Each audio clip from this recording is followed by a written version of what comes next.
Bonjour à tous, bienvenue sur le plateau de Bonjour chez vous. Je suis très heureuse de vous retrouver pour cette dernière émission de la semaine. Aujourd'hui, notre thème du jour est la puissance du nom de Jésus.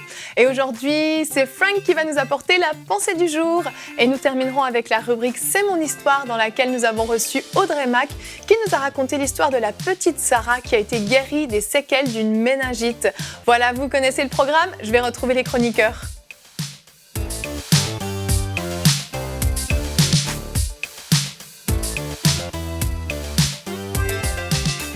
Bonjour à tous. Bonjour. Ça va bien? Eh oui. Bien, et toi-même? Ça va très bien, comme un vendredi. Moi, j'aime le vendredi parce que j'aime la rubrique C'est mon histoire. Ah. Ah, pas vous, apparemment. C'est parce que J'aime pas la rubrique C'est mon histoire. C'est la fin de la semaine. Ah, je vois que vous aimez beaucoup cette rubrique. On est en feu! Bah, moi, je l'aime pour vous. Moi, j'aime les témoignages. Non, mais on a hâte. Vous avez hâte, Et absolument. les gens l'aiment. Hein. Les gens l'aiment, bah oui. Les gens aiment les témoignages. Nous aussi, on l'aime. Oui. Bon, merci. Je me sens mieux maintenant. Et c'est pour ça qu'on est là. Bah, j'espère. Donc aujourd'hui, on va parler d'un thème merveilleux, la puissance du nom de Jésus. Sans le nom de Jésus, on serait juste pas là en fait. Exactement. Donc il y avait une vraie puissance dans le nom de Jésus. Et on va commencer donc tout de suite avec la pensée du jour.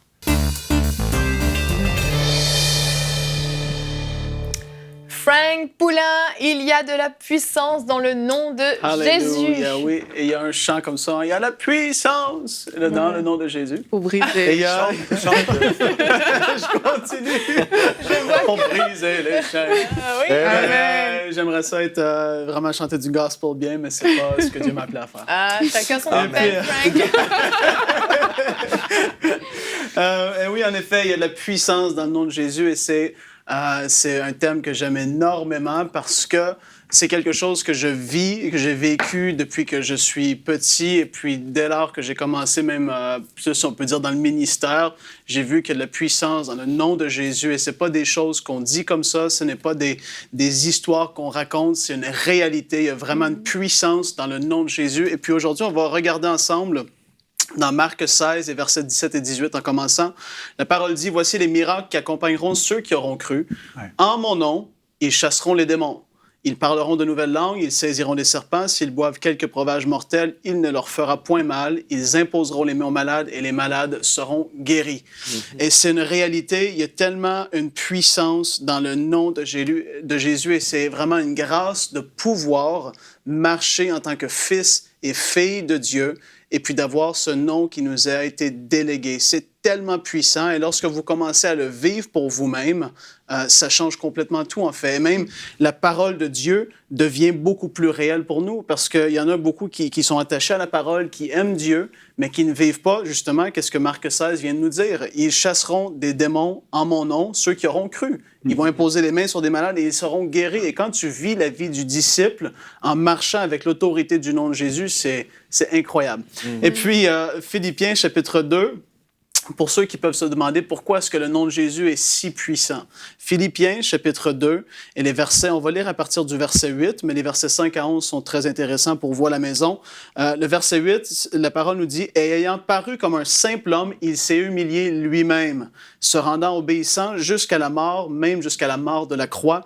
C'est pourquoi aussi Dieu l'a souverainement élevé et lui a donné le nom qui est au-dessus de tout nom, afin qu'au nom de Jésus, tout genou fléchisse dans les cieux, sur la terre et sous la terre, et que toute langue confesse que Jésus-Christ est Seigneur, à la gloire de Dieu le Père. » Amen. Et puis en fait, c'est ça. C'est pourquoi est-ce qu'on dit qu'il y a une telle puissance dans son nom? C'est parce qu'il a le nom qui est au-dessus de tout nom.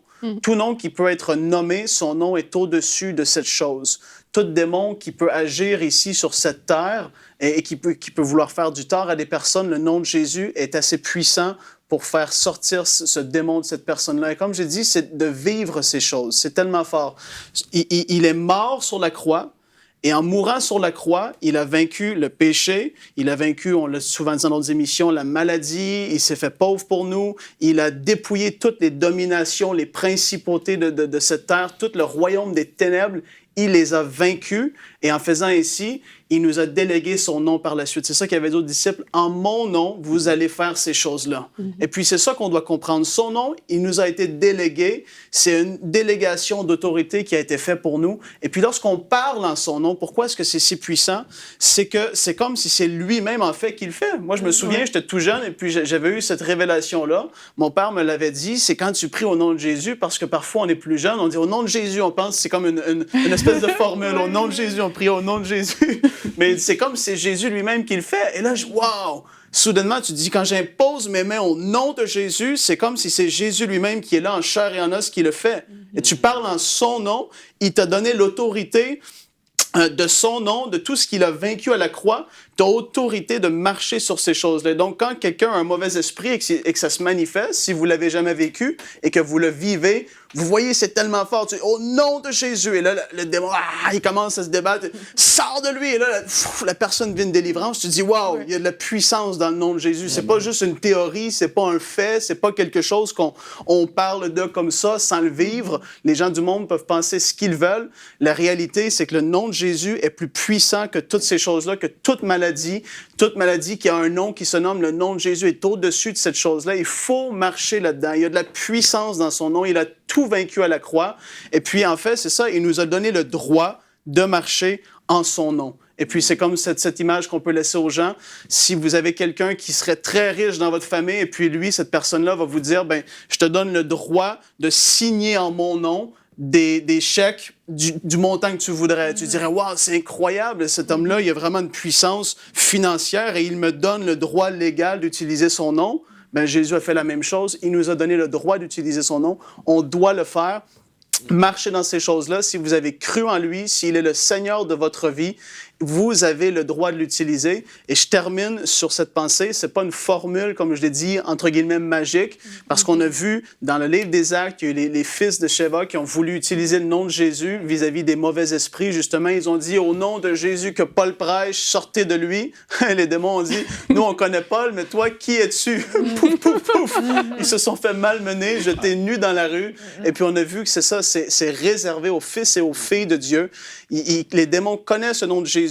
C'est une réalité, c'est une loi spirituelle qui est là. Utilisez-le, c'est tellement puissant. Amen, hallelujah. Alléluia. Moi, je me souviens quand j'ai eu ma première révélation au début de ma vie chrétienne sur le nom de Jésus, j'écoutais une vidéo de mon mari. Non, c'était un audio, forcément, je l'écoutais. On n'était pas encore mariés. Et il racontait cette histoire qu'un jour, il avait dû aller chercher, je ne sais plus exactement quoi, mais des choses importantes auprès d'une entreprise. Et en fait, une personne l'avait mandaté, lui a dit, va là-bas dans cette entreprise et dis que tu viens en mon nom et ils vont te remettre ces choses, qui étaient des choses de valeur. Et juste de dire, je viens en le nom de la personne, c'était suffisant pour qu'on lui remette des choses de valeur. Et puis, il expliquait dans cet audio que le nom de Jésus, c'était exactement ça. Et ça avait été une révélation pour moi de comprendre justement que c'était exactement aussi puissant et aussi efficace que quand je prie au nom de Jésus, c'est comme si Jésus priait à ma place. Ouais. Quand je déclare des choses, c'est comme si Jésus les déclarait à ma place.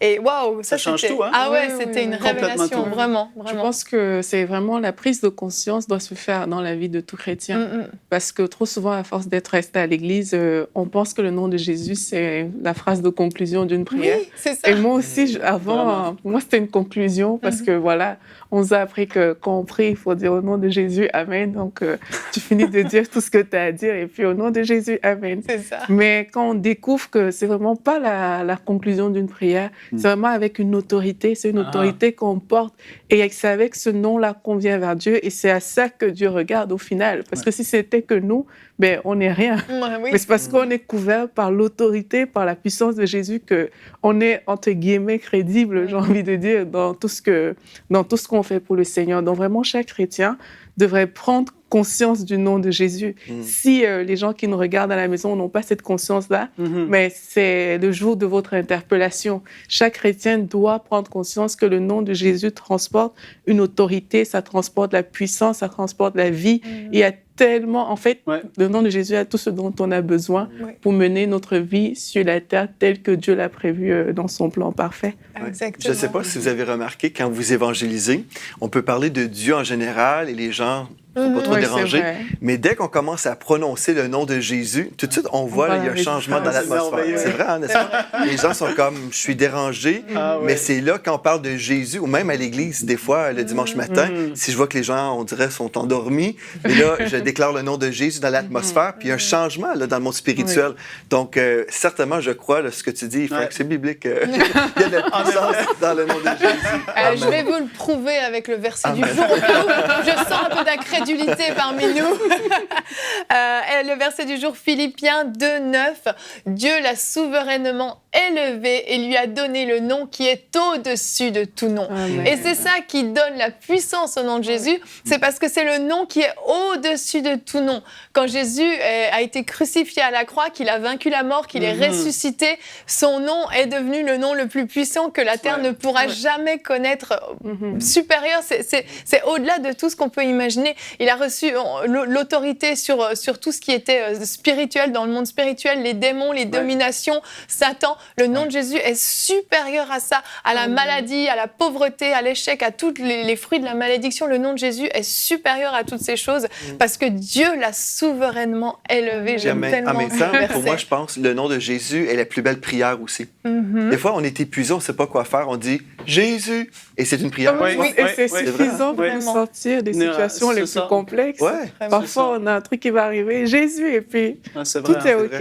Ouais. Il y a bien des chrétiens qui vivent un peu dans la pauvreté ou pauvreté spirituelle. Ils disent « Ah, mais moi, je ne suis pas capable, je suis trop petit, je ne suis pas grand-chose, je ne peux pas prier pour les malades ou je ne peux pas prier parce qu'ils se sentent petits. » Mais quand il faut réaliser aujourd'hui que ce n'est pas vous qui compte, c'est Jésus. C'est ça. Et c'est le nom de Jésus. Quand Pierre et Jean vont au temple pour prier, ils disent, on n'a pas d'argent, on n'a pas d'or, on n'a pas grand-chose, mais ils disent, ce que j'ai, je te le donne. Oui. Et si vous lisez la suite du récit, à un moment donné, on leur dit, mais bon, parce qu'il y a un boiteux qui va marcher, hein, pour ceux qui ne connaissent pas l'histoire, il y a un boiteux qui marche. À la suite, ils disent, n'imaginez pas que c'est par notre propre piété que cet homme, mais c'est dans le nom de Jésus. Alors, quand ils disent, je connecte les deux versets, hein, si vous me permettez de le faire, Mais oui. quand ils disent, ce que j'ai, je te le donne, Ouais. ce qu'ils donnent, c'est le nom de Nom de Jésus. Jésus. Ouais, C'est parce qu'ils ont le nom de Jésus qu'ils peuvent dire à cet homme, comme Jésus l'a fait auparavant dans l'Évangile, lève-toi et marche. Ouais, c'est ça. Et il faut réaliser que c'est pas notre force, c'est pas notre piété, c'est pas notre argent, c'est pas ce que nous sommes, mais c'est le nom de Jésus qui C'est est ça. puissant. C'est ça. Tout le monde est égal lorsqu'il vient temps du nom de Jésus et d'opérer dans la foi comme ça. Je veux dire, il y a des onctions après, il y a des différentes choses qu'on pourrait parler, mais je parle du nom de Jésus, l'exercer avec foi. Oui. Ça, c'est ouvert à tous. Vraiment. Vraiment, ton petit enfant est malade, tu pries au nom de Jésus, croyant qu'il a tout vaincu, la maladie à la croix, tu pries au nom de Jésus. C'est ouvert à tous. Il faut se le mettre vraiment dans la tête parce qu'il y a beaucoup de gens qui pensent que c'est réservé à l'homme de Dieu, c'est réservé au ministère. Oui. C'est ouvert. Il a dit, voici les miracles qui accompagneront ceux qui auront cru. Oui. ça. Tout le monde qui a cru, c'est ouvert à vous le nom de Jésus. Il faut vraiment le savoir et le saisir. Puis tu le fais comment? Avec foi, Exactement. croyant qu'il va agir. C'est Ça ça. en fait partie. Et Ça, tout c'est à clair. fait. Puis quand on prend les actes comme modèle, c'est sûr que dans les actes, on voit les apôtres qui sont là. Bon, on a parlé de Pierre et Jean, mais un peu plus tard, c'est Étienne. Oui. Étienne, c'est un diacre qu'on ça. a élu Ouais. pour servir aux tables, mais il fait des prodiges, des miracles Oui. dans le nom de Oui. Jésus. Oui. Exactement, exactement. Et Oui. toute l'histoire de Actes, vraiment, moi, ça m'avait interpellée. Dès qu'on pose une question, les apôtres, les disciples, ils parlent toujours de Jésus. Dès qu'on a dit à Étienne, il a fait toute l'histoire, Oui. il a ramené à Jésus. Déjà, Pierre, même au tout début, quand il fait le discours, il commence, il dit, mais ce Jésus que vous avez crucifié, tout tourne autour de Jésus dans la vie chrétienne finalement, parce que Vraiment. c'est par ce nom qu'on peut vivre Ouais, oui. au final. Exactement. Puis ça, on peut l'enseigner dès le plus jeune âge. Hein. Tu le disais, toi, Ouais. depuis que tu es petit, on t'en parle. Et moi, je le fais aussi avec mes enfants. Ah oui, je leur c'est ça. explique que vraiment, c'est que quand on déclare le nom de Jésus, c'est Ouais. puissant. Et puis, il n'y a rien qui peut dominer le nom de Jésus. Donc, s'il y a quelqu'un, je ne sais pas, un rhume dans la famille, un mal de tête, à quelque chose, et mon fils, il le sait très bien, il sait utiliser le nom de Jésus. C'est tellement facile, en fait. Et puis, quand on leur explique dès le plus jeune âge, après, on grandit avec ça. Et puis, c'est une puissance qu'on a vraiment avec nous. Et on va regarder notre sondage du jour. On a demandé aux téléspectateurs que représente le nom de Jésus Jésus pour vous? Vous avez été plus de 1000 personnes à répondre à ce sondage, donc ça vous a beaucoup interpellé. 42% ont dit le nom de mon sauveur, 3% le nom qui me permet d'être guéri et délivré, 54% le nom qui est au-dessus de tout nom et 1% je ne sais pas. Donc pour la plupart, on voit que c'est vraiment le nom qui est au-dessus de tout nom, mais toutes les réponses sont bonnes, sauf je ne sais pas. La personne elle est honnête. Oui, Elle est honnête. absolument, mais il n'y a pas de bonne ou de mauvaise réponse. Le nom de Jésus, c'est tout ça. C'est le nom de notre Sauveur, c'est le nom de celui qui nous guérit, qui nous délivre, et puis c'est sûr, c'est le nom qui est élevé au-dessus de tout nom. Il faut, s'il y a eu un échec dans le passé, quand tu as prié au nom de Jésus, moi, en tout cas, je fais juste finir avec ça. Tu pries pour quelqu'un, admettons, et tu dis, il a mal à l'épaule, au nom de Jésus, sois guéri. Mais en fait, ta confiance est placée dans ta foi que tu as. Oui. Au début, c'est comme ça que tu exerces un peu plus. Tu dis, j'ai la foi, là je vais prier pour elle parce que j'ai la foi. Oui, tu as la foi, mais c'est même pas, entre guillemets, ta foi qui va guérir la personne. C'est que Jésus a vaincu cette chose-là à la croix. Et quand tu commences à agir dans cette pensée-là, tu dis, au nom de Jésus, je crois que Jésus a tout vaincu à la croix. En dedans de toi, tu le crois, sois guéri. Et puis là, il y a quelque chose qui se passe. Exact. Et souvent, on met le focus vraiment sur notre foi. Oui, la foi est un ingrédient, mais le nom de Jésus, c'est ce nom-là qui est au-dessus de tout nom. Ta foi, elle est dans le nom de Jésus. Oui, elle n'est pas dans ta capacité à guérir c'est ou à ça, tu comprends ce que je veux dire? Il y a cette pensée-là, des fois, qui peut être là dans les gens, mais j'ai pas la foi, là. Mais c'est pas toi qui est appelé à vaincre la maladie, c'est Jésus qui l'a fait. Effectivement, mais c'est vrai que si on dit le nom de Jésus comme ça, à tort et à travers, ça n'a aucune puissance. C'est la foi qui est derrière, c'est la prise de conscience. Une chose aussi importante, je pense, dans l'Église primitive, les gens parlaient de Jésus constamment parce que pour eux, Jésus était une vraie personne. Et pour nous, les enfants de Dieu, les chrétiens, souvent, on va à l'Église. On devrait, en tout cas.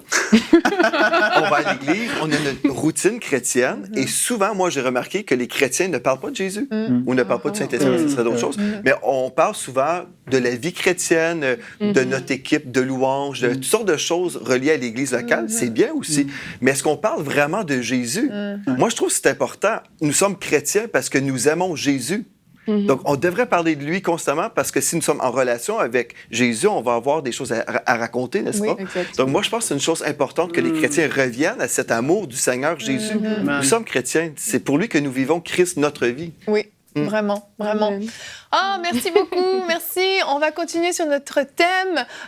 Comme je l'ai dit dans l'introduction, Audrey Mac, qu'on a reçue sur ce plateau, qui nous a partagé l'histoire de cette petite fille Sarah qui a été guérie des séquelles d'une méningite par le nom de Jésus, par la puissance du nom de Jésus. Je ne vais pas tout vous dévoiler, je vous laisse regarder. On passe donc à la rubrique C'est mon histoire.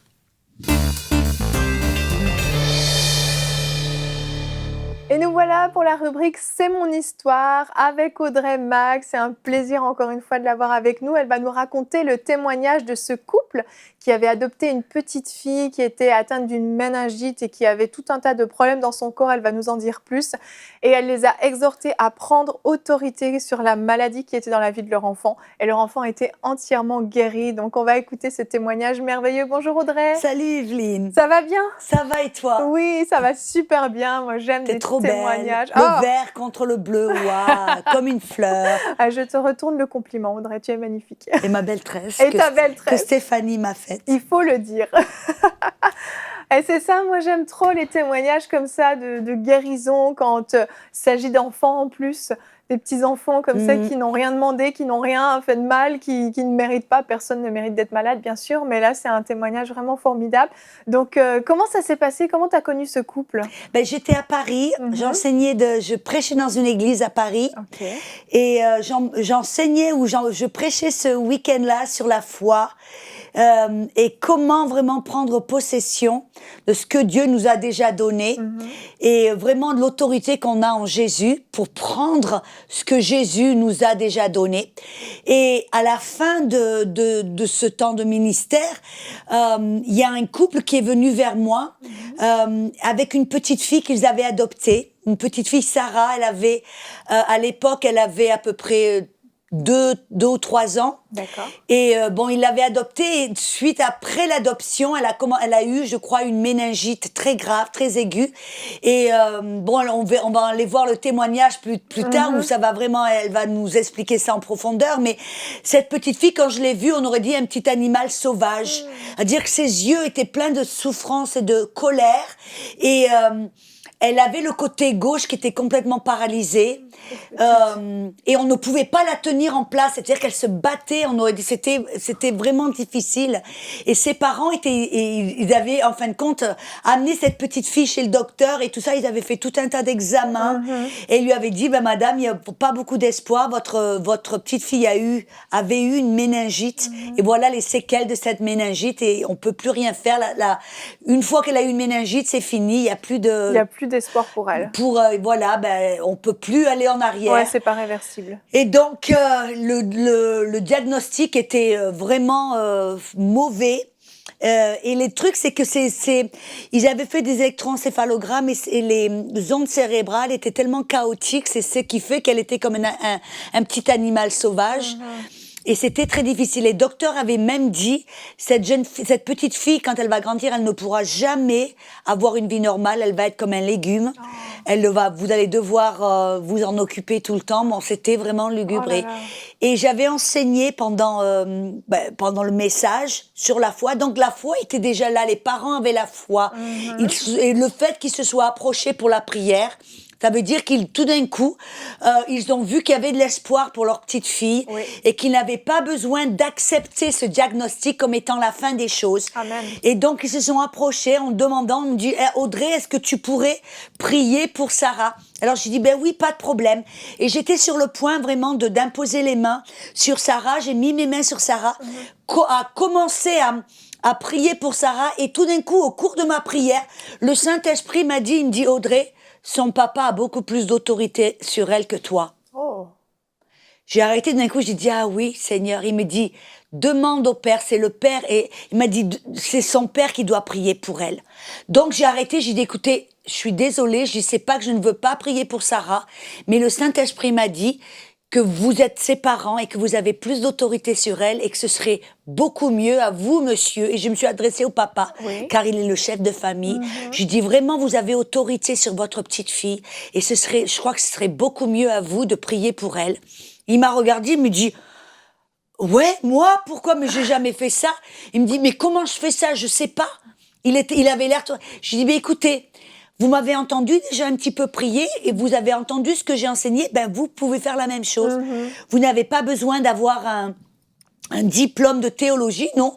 Parlez de votre cœur, mais surtout, je lui ai dit, au lieu de ne demander pas à Dieu de guérir votre petite-fille, vous parlez, exercez autorité sur la maladie, vous parlez à la maladie, vous parlez au corps de Sarah. Et alors au début, il a commencé, bien sûr, comme c'est la plupart des gens, parce que c'est quelque chose que on nous a enseigné de faire, que tout le monde fait, c'est-à-dire de demander à Dieu, Dieu guérit ma fille, Dieu enlève la maladie, Dieu... J'ai dû arrêter, j'ai dit non, c'est pas ça. J'ai dit, écoutez-moi bien. Et tu vois, là, j'ai pris l'opportunité pour lui enseigner. J'ai dit, non, et regardez ce que la Bible dit. La Bible nous demande pas de demander à Dieu de bouger la montagne, mais Dieu nous dit que c'est à nous de parler à la montagne. J'ai dit, là, c'est quoi la montagne? Et donc, je lui ai montré d'une manière spécifique comment faire. Alors, le papa, il a vu, il a compris, il a commencé à le faire. Il a commencé à parler, il dit, je commande au cerveau, Sarah, ton cerveau, d'être guéri. Je commande à ses ondes cérébrales d'être normales. Je commande à ça. Et puis il savait, en plus, lui, beaucoup plus que moi, ce qui avait besoin d'être les établi. problèmes. Il savait ce qui n'allait pas, il savait qu'elle était... Donc, il a pu, d'une manière presque spécifique, il a parlé aux ondes cérébrales, il a parlé à son cerveau, il a parlé à son corps, il a parlé à Sarah. Et bien sûr, après, il me regarde, on me dit, et puis quoi, c'est tout. Mais je lui dis, c'était très bien. Vous avez bien fait, voilà. Ce qui nous reste à faire, c'est Amen. Ah, exact. Et ensuite, on peut peut-être regarder la vidéo. La maman va raconter ce qui s'est passé ensuite. Ce serait bien. On va regarder la vidéo. Bonjour, je m'appelle Isabelle, je vis en région parisienne avec mon mari et mes 7 enfants. Nous avons adopté une petite fille, Sarah, qui présentait de graves problèmes neurologiques suite à une méningite. Son cerveau était perturbé, son électroencéphalogramme donc complètement anarchique.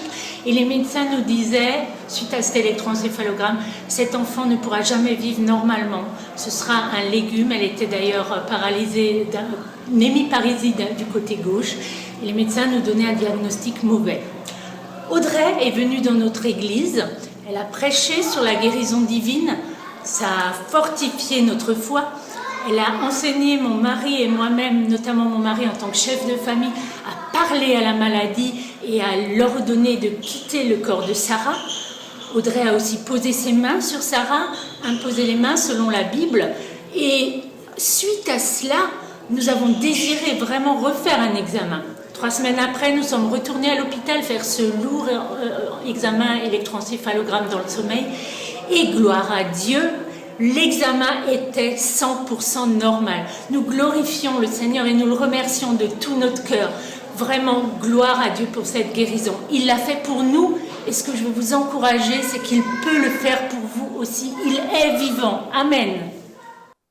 Amen, il est vivant, c'est génial. Prêché, là, c'est trop complètement, super. C'est génial. C'est fou parce que donc sur le coup, le papa a prié, il se passe rien de visible. Hein, la petite fille, la petite Sarah est toujours comme elle est. Et donc quelques semaines plus tard, les parents se disent là, on veut aller refaire un examen. Ce qu'ils savaient à ce moment-là, et c'est là où je les ai encouragés, je dis, si vous ne voyez aucun résultat tout de suite, ne soyez pas déstabilisés. Sachez qu'on a prié, que Dieu, il a entendu, il va, en fin de compte, renforcer et honorer votre autorité parce qu'il vous l'a donnée. Amen. Et sachez que Sarah est guérie. Et c'est là où ils ont décidé, parce que les médecins voulaient faire tout un tas de traitement médical, à mettre sous toutes sortes de médicaments et tout ça. Et la maman, elle a dit non, on veut pas faire ça. Et elle a demandé, en fin de compte, au docteur, ou elle a exigé, je vais dire, au docteur, parce que les docteurs ont dit, mais non, on n'a pas besoin, on sait déjà ce qui se passe dans son cerveau. Elle a dit non, docteur.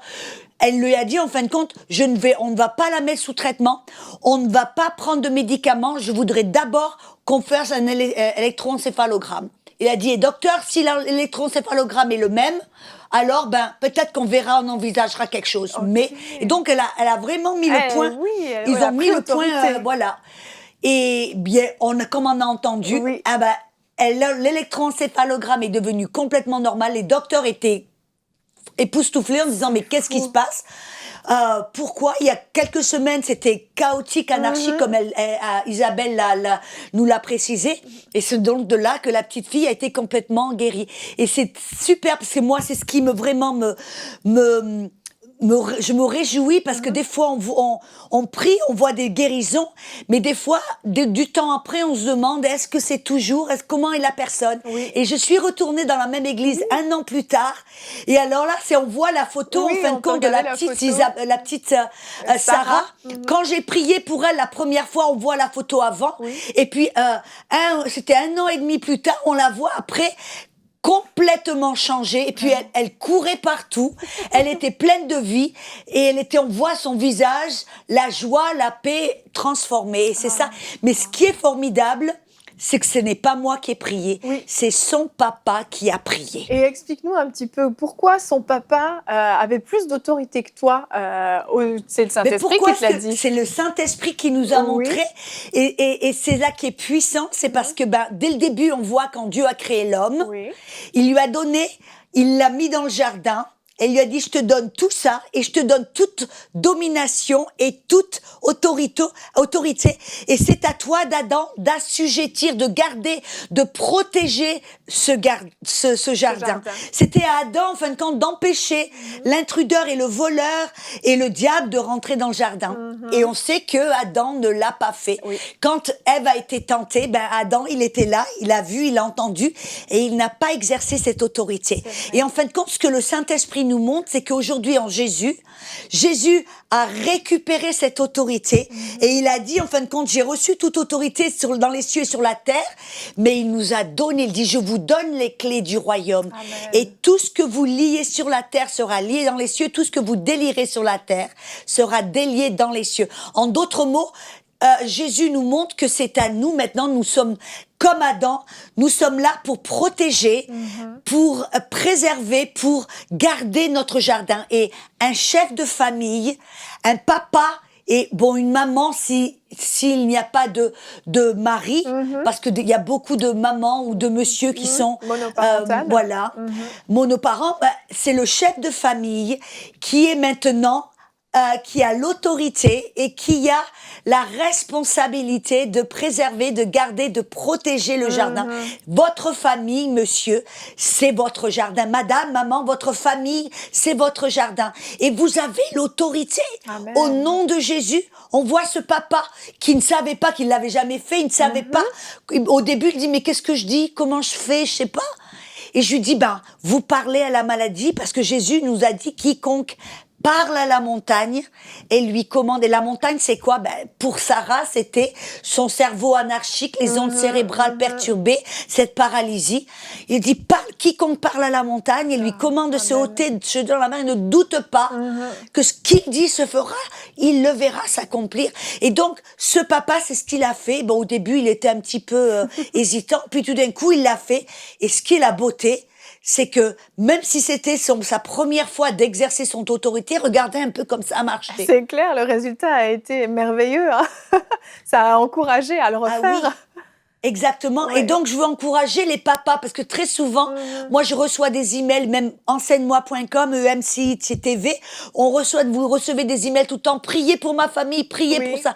Ce n'est pas qu'on ne veut pas prier, on veut au contraire joindre notre foi à la vôtre, mais je veux vous dire, papa et maman, vous n'êtes pas obligés d'envoyer un email pour que Yveline ou Jérémy ou quiconque prie pour votre enfant. Vous avez plus d'autorité sur votre enfant que nous ici dans les studios.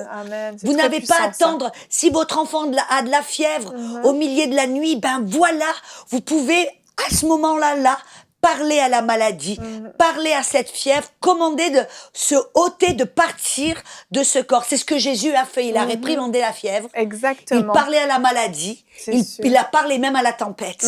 Vraiment. Et c'est important parce qu'on montre un exemple aussi à nos enfants.